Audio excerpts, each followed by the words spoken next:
अस्सलामुअलैकुम वरहमतुल्लाहि वबरकातुहू। मोहतरम नाजरीन, आप देख रहे हैं द इस्लामिक ट्रेल ब्लेजर्स, एक मुनफरिद चैनल जिसका मकसद है इस्लामी तारीख के अजीम रहनुमाओं, इनकी मशअले राह और हिकमत अमली को आप तक पहुंचाना, ताकि हम सब अपनी जिंदगियों में इन असूलों पर अमल कर सकें। आज हम चलते हैं खिलाफत फारूकिया के सुनहरी साल 18 हिजरी, वो दौर जिसने इस्लामी रियासत की बुनियादों को ऐसे सच्चाई, अदल और हिकमत से मजबूत किया कि तारीख आज भी इसकी मिसाल देती है। वीडियो मुकम्मल देखें, अभी चैनल को सब्सक्राइब करें और जरूर शेयर करें ताकि ये वाक़यात ज्यादा से ज्यादा दिलों तक पहुँचें।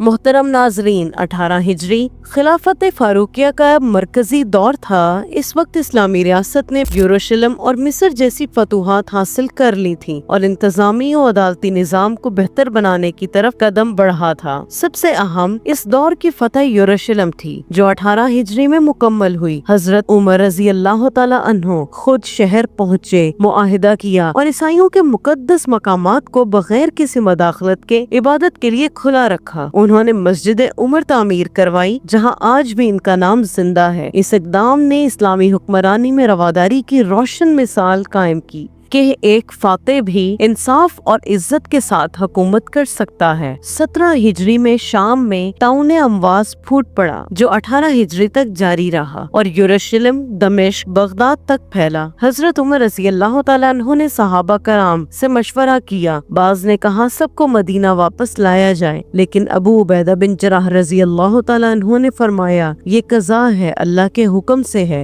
हजरत उमर रज़ी अल्लाह तआला अन्हु ने फरमाया हम अल्लाह की तकदीर से उसकी दूसरी तकदीर की तरफ भाग रहे हैं। फिर उन्होंने वापसी का फैसला किया। ये इनकी हिकमत, दयानत और तवक्कुल की मिसाल है।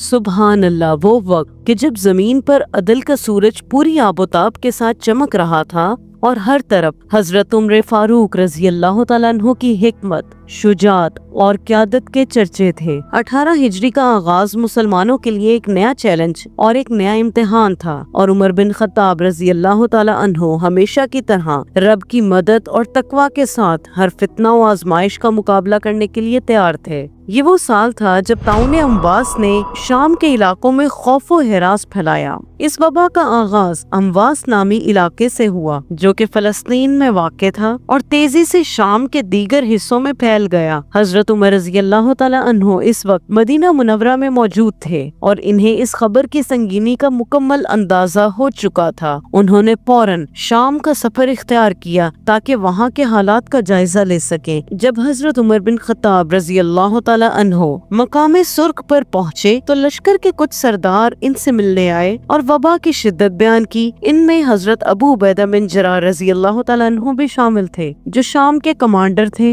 हजरत उमर रज़ी अल्लाह तआला अन्हु ने अल्लाह पर तवक्कल करते हुए एक शानदार फैसला किया, जो रहती दुनिया तक क़यादत की हिकमत का नमूना है। आपने वापसी का इरादा किया। हजरत अबू उबैदा बिन जराह रज़ी अल्लाह तआला अन्हु ने सवाल किया, क्या आप अल्लाह की तकदीर से भाग रहे हैं? हजरत उमर रज़ी अल्लाह तआला अन्हु ने वो तारीखी जुमला इरशाद फरमाया जो आज भी लीडर के लिए मशअले राह है। हाँ, हम अल्लाह की एक तकदीर से उसकी दूसरी तकदीर की तरफ भाग रहे हैं। ये वाक़या इमाम बुखारी ने अपनी सही में नकल किया है। सही बुखारी किताब अल-तिब बाब फरार मिन ताउन। ताउन अम्वास में कई जलीलुल कदर सहाबा शहीद हुए, जिनमें हजरत माज बिन जबल रजी अल्लाह तआला अन्हु और इनके 2 बेटे और दीगर शामिल थे। हजरत उमर रजी अल्लाह तआला अन्हु ने हजरत उमर बिन अल-आस रजी अल्लाह तआला अन्हु को हुक्म दिया कि लोगों को पहाड़ी इलाकों में मुंतशिर करें ताकि वबा से बचा जा सके। ये फैसला तिब्बी लिहाज से इस दौर के लिए गैर मामूली दानिशमंदी का सबूत था। इसी साल हजरत उमर रजी अल्लाह तआला अन्हु ने कई गवर्नरों में तब्दीलियां की। हजरत साद बिन अबी वकास रजी अल्लाह तआला अन्हु को कूफे से माजूल किया गया और इनकी जगह हजरत अम्मार बिन यासिर रजी अल्लाह तआला अन्हु को मुकर्रर किया गया। जबकि 18 हिजरी में हजरत उमर बिन खत्ताब रजी अल्लाह तआला अन्हु ने एक और अजीम इकदाम उठाया। उन्होंने पहली बार इस्लामी हुकूमत के अंदर दीवान रजिस्ट्रेशन निजाम का आगाज किया। इस निजाम के तहत सिपाहियों के नाम, वज़ाइफ اور ان کے درجات کو باقاعدہ درج کیا گیا تاکہ بیت المال کی تقسیم منظم طریقے سے ہو۔ اس کا ذکر امام طبری نے تاریخ طبری جلد 3 میں کیا ہے۔ اسی سال حضرت عمر رضی اللہ تعالیٰ عنہ نے ایک اور فیصلہ کیا جو قیادت کی دوراندیشی کی بہترین مثال ہے۔ انہوں نے فوج کو موسم سرما کے لیے الگ انتظامات دینے کا حکم دیا، جس میں اونٹ، کپڑے اور کھانے پینے کی فراہمی شامل تھی۔ آپ کا یہ اقدام بتاتا ہے کہ وہ صرف فتوحات کے نہیں بلکہ فلاحی قیادت کے بھی امام تھے۔ حضرت عمر رضی اللہ تعالیٰ عنہ فرمایا کرتے تھے، اگر عراق میں ایک خچر بھی ٹھوکر کھا جائے تو مجھے ڈر ہے کہ اللہ مجھ سے پوچھے گا کہ اے عمر، تم نے اس کے لیے راستہ کیوں نہ ہموار کیا۔ یہ وہ احساس ذمہ داری تھا جس نے دنیا کی 1/4 حصے پر حکومت کرنے والے حکمران کو راتوں کو جاگنے پر مجبور کر دیا۔ اسی دوران ایرانی مورچوں پر بھی اسلامی لشکر نے پیش قدمی کی۔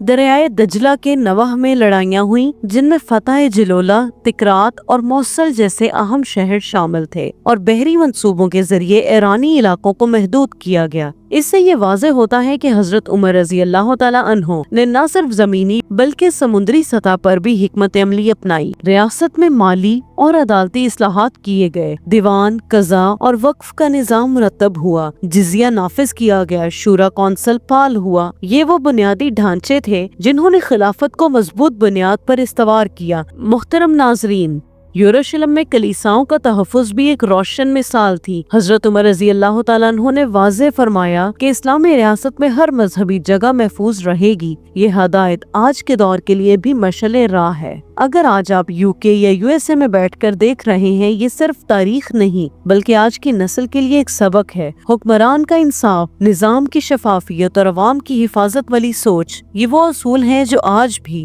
ہر ملک میں اہم ہیں۔ ایپیسوڈ کے اختتام پر امت مسلمہ کے لیے ایک اہم پیغام ہے کہ جب قیادت عدل و تقوی، حکمت اور امت کی خیر خواہی پر مبنی ہو تو وہ فتوحات خود بخود آتی ہیں۔ حضرت عمر فاروق رضی اللہ تعالیٰ عنہ نے ہمیں یہ سبق دیا کہ قیادت صرف منصب کا نام نہیں بلکہ ذمہ داری، قربانی اور امت کے لیے درد رکھنے کا نام ہے۔ اگر آج کے دور میں ہمیں ترقی اور فلاح کی راہ چاہیے تو حضرت عمر رضی اللہ تعالیٰ عنہ کی زندگی کو نہ صرف پڑھنا بلکہ اسے اپنانا ہوگا۔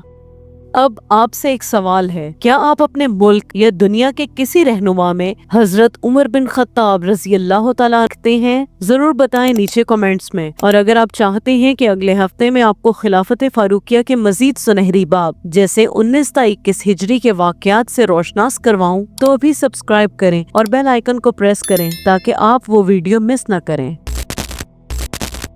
محترم ناظرین، اگلی ویڈیو تک السلام علیکم ورحمۃ اللہ وبرکاتہ۔